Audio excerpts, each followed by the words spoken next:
గౌరవ ముఖ్యమంత్రి గారు మీకు ఒక మాట అడగాలనుకుంటున్నానే. బహుశా ఈ దేశంలోనే, ఎందుకంటే వేరే దేశాల గురించి నాకు తెలియదు, కానీ ఈ దేశంలోనే నాణ్యమైన మద్యాన్ని అంటే మంచి సారాయిని సరసమైన ధరలకు ఇస్తాను, చౌక ధరలకు ఇస్తానని ఎన్నికల హామీగా ఇచ్చి ప్రకటించి అధికారం లేకొచ్చిన మొట్టమొదటి దాన్ని ఏమనాలి, నాణ్యమైన లిక్కర్ చీప్ రేట్లు అని చెప్పుకునే కాలాన్ని చూసాం. బహుశా మీరు ఒక్కరే అయింటారు. మీ ప్రభుత్వం జగన్మోహన్ రెడ్డి గారిని, వైసీపీ పార్టీని రాజకీయంగా ఎదుర్కోలేక, మీరు చెప్పుకోవడానికి ఏమీ లేకుండా ఉన్నప్పుడు, రోజు రోజుకి మీ పరిపాలన విఫలంగాను పరాజయంగాను అధోగతికి పోతున్నప్పుడు మీరు ఇటువంటి డైవర్షన్ పాలిటిక్స్ కోసం విషయాలు చేస్తారు. మీరు అసలు మాకు అర్థం కావడంలే. కృష్ణమోహన్ రెడ్డి గారికి, ధనంజయ రెడ్డి గారికి అసలు దీంట్లో ఏమి సంబంధాలు ఉన్నాయో మీ దగ్గర వాంగ్మూలాలు తప్ప సాక్ష్యాలే లేవని సాక్షాత్తు కోర్టు ముందే మీరు ఒప్పుకున్నట్లు ఒక వినికిడి సమాచారం. చంద్రబాబు నాయుడు గారు, మీకు అసలు లిక్కర్ స్కామ్ అంటే చెప్పమంటారా? 2014-19లో మీరు ముఖ్యమంత్రిగా ఉన్నారు.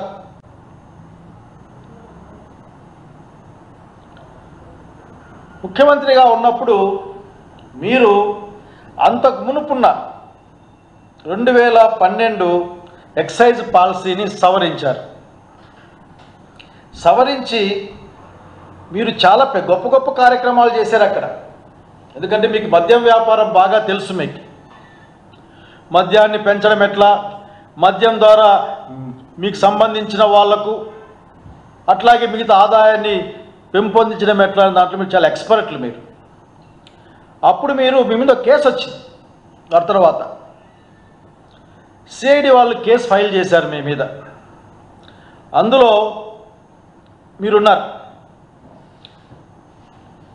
మీరు చంద్రబాబు నాయుడు గారు బాగా గుర్తెచ్చుకోవాలి, ఎందుకంటే చాలా మర్చిపోతారు అనుకుంటుంటారు. మీకు అది చాలా నమ్మకం, ప్రగాఢమైన నమ్మకం. అది మీ మామగారు సీనియర్ ఎన్టీఆర్ గారి దగ్గర నుండి నేటి వరకు కూడా మీరు చేసిన అన్ని వ్యవహారాలు కూడా ప్రజలు మర్చిపోతారని మీరు భావిస్తూ ఉంటారు.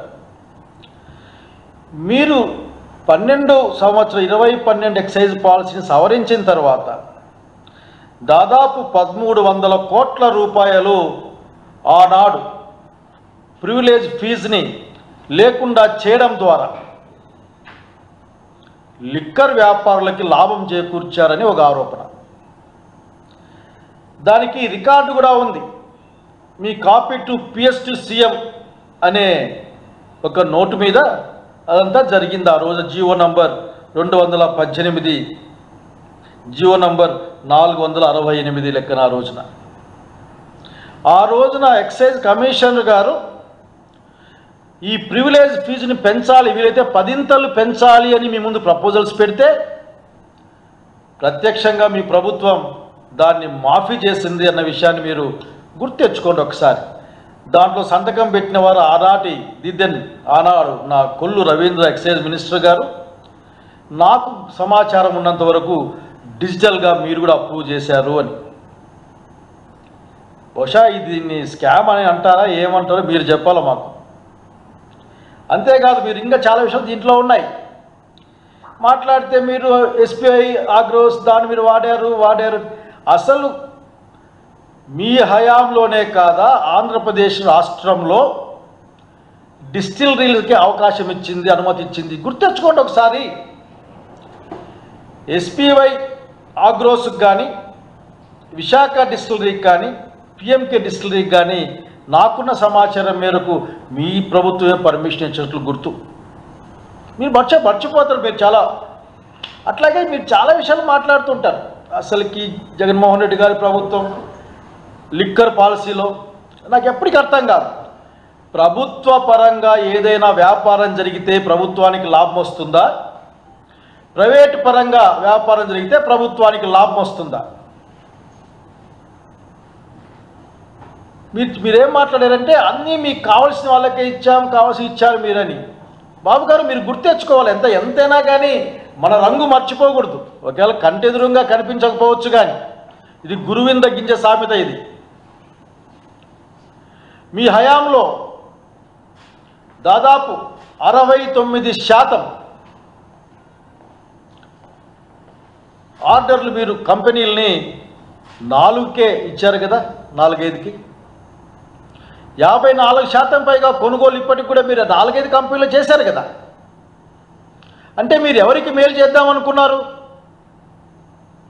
దీన్ని స్కామ్ అనరా? అంతకంటే దీన్ని ఇంకా గొప్ప విషయం మాట్లాడుకుందాం. మీ నూతన పాలసీలో ప్రభుత్వ రంగం నుండి, ప్రభుత్వం అమ్మే దాని నుండి మీరు ప్రైవేట్కి ఇచ్చి ప్రత్యక్షంగా ఆ ఇసుక మద్యంలో మీ వాళ్ళకు లాభం చేకూర్చడానికి అని ప్రజలు మాట్లాడుకుంటున్నారు బహిరంగంగా. దానికి సాక్ష్యాలు ఉన్నాయి. చివరికి అప్లికేషన్లు పెట్టడానికి కూడా కష్టమైంది ఈ రాష్ట్రంలో. మర్చిపోవద్దండి. బహుశా మీరే చెప్పారు 2-3 సందర్భాల్లో. షాపుల కోసం కొట్టుకున్నారు. వేరే వాళ్ళు వస్తే మీ సంగతి తెలుస్తామని చెప్పారు. 30% దాకా మా కమిషన్ ఇవ్వాలని బహిరంగ చెప్పిన మీ విషయాలు ఉన్నాయి. లేకుంటే స్థానికంగా ఉన్న మీ నాయకులకు భాగస్వామ్యాలు ఉన్నాయి. అనంతపురం లాంటి పట్టణంలో అయితే ఒక షాప్ కోసమే కొట్టుకున్న సంగతి. ఇవన్నీ స్కామ్ అంటారు అనుకుంటా నేను. బహుశా మీరు చాలా ఫ్రీ హ్యాండ్ అంటారే, ఫ్రీ హ్యాండ్ ఇచ్చారనిపిస్తుంది. మీరు చెప్పే మాటకి చేసే పనికి ఏనాడు సంబంధం లేదు. ఈ మద్యం విషయంలో కూడా ఏం చెప్పారు? బెల్ట్ షాప్ ఉంటే ఏదో పట్టుకోవాలనా? రండి చూపిస్తాం. బెల్ట్ షాపులు లేని ఊరే లేదు. 1-2 బెల్ట్ షాపులు లేకుండా పోతే అది ఊరే కాదేమో అని చెప్పుకునే పరిస్థితి వస్తూ ఉంది ఈ రోజున. మీ నాణ్యమైన మద్యం సరసమైన ధరలకు ఇచ్చే ఆ నేపథ్యంలో మీరు ఈరోజు లిక్కర్ స్కామ్ గురించి మాట్లాడుతూ ఉన్నారు. కామన్ థింగ్స్ ఇవన్నీ కూడా. ప్రభుత్వ పరంగా అమ్మితే ప్రభుత్వానికి డబ్బులు వస్తాయి. అనేక కంపెనీల్ని కట్టడి చేస్తే మద్యం యొక్క అమ్మకాలు తగ్గుతాయి. మరి అమ్మకాలు పెంచడానికి మీరున్నారా? మీ దగ్గర ప్రొహిబిషన్ శాఖ కూడా ఉంది. అక్కడే మీరు మద్యం అమ్మకాలని పెంచడానికి శాఖ పెట్టండి, the promotion of the liquor sales అని. ఎట్లాగూ ఇప్పటికే మూల సందుకి ఆఖరికి బెల్ట్ షాపులతో నడిపిస్తున్నారు అనుకోండి మీరు. పైగా మీరు మాట్లాడితే చీప్ లిక్కర్ అని. బహుశా నాకు గుర్తుండే ఆ బ్లూ స్ట్రీమ్లు, అట్లా గోల్డెన్ ప్రైడ్స్, అట్లా పేర్లు మర్చిపోయాను. ఇటువంటివన్నీ మీ కాలంలోనే. కనుక అసలు స్కామ్ అన్నది ఈ రోజున ఆంధ్రప్రదేశ్ రాష్ట్రంలో నడుస్తూ ఉంది. గతంలో బహుశా మీరు మర్చిపోయే ప్రయత్నం చేసింటారు.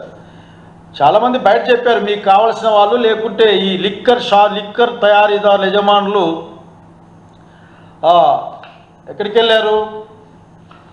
ఆ CCIకి వెళ్ళారు, కంప్లైంట్ చేశారు. అందులో తమాషా సార్, కంప్లైంటే తమాషా అనిపిస్తుంది నాకు. ఆ కంప్లైంట్లో మీరు చెప్పింది ఏంటంటే, మీరు అన్ఫెయిర్ కమర్షియల్ టర్మ్స్ ఉన్నాయి మ్యానుఫ్యాక్చరర్స్కి, సప్లయర్స్కి. అట్లాగే అసలు బ్రాండెడ్ ఆల్కహాల్ని అనుమతించడం లేదు ఎవరికి, ఆబ్జెక్టివ్ బేసిస్ పైన.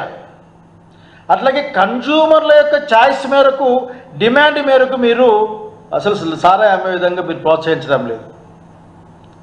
అట్లాగే రేట్ ఆఫ్ కాంట్రాక్ట్.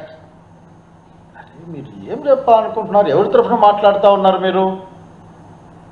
కానీ CCI ఏం చెప్పిందంటే అసలు ఏం లేదు, ఇది ఖచ్చితంగా లా అనుకూలంగానే ఉంది అని ప్రకటించింది. ఇక్కడ విషయమే లేదని కొట్టేసింది. అదే దానిపైన మళ్ళా మీరు ఈ రోజున వైసీపీ నాయకుల పైన అదే అభియోగాలతో నాకు ఆశ్చర్యం వేస్తుంది. ఎవరో ఆయన కంప్లైంట్ ఇచ్చాడట, దాన్ని ఎంక్వైరీ చేశారట, సాక్ష్యం లేదు, వాంగ్మూలాలు తప్ప. ఆ వాంగ్మూలాలు కూడా సగం మీ నాయకత్వంలో కాస్త ప్రెజర్ ఉపయోగించేసి ఈ మాట ప్రెజర్ చేసి భయపెట్టిన మాట ఎందుకు వాడుతున్నా అంటే సాక్షాత్తు సుప్రీంకోర్టే చంద్రబాబు నాయుడు గారు ముఖ్యమంత్రి గారు. మీరు ముఖ్యమంత్రి మాకు, మీరు బెదిరింపులు కంటే మీ ప్రభుత్వం బెదిరింపులకు పాల్పడిందని చెప్పడం మాలాంటి వాళ్ళకు బాధాకరం. సుప్రీంకోర్టు అబ్జర్వేషన్ చెప్పింది, మీరు దయచేసి విచారణలో థర్డ్ డిగ్రీ ప్రయోగించద్దండి, ఫిజికల్గా మీరు బాధించద్దండి.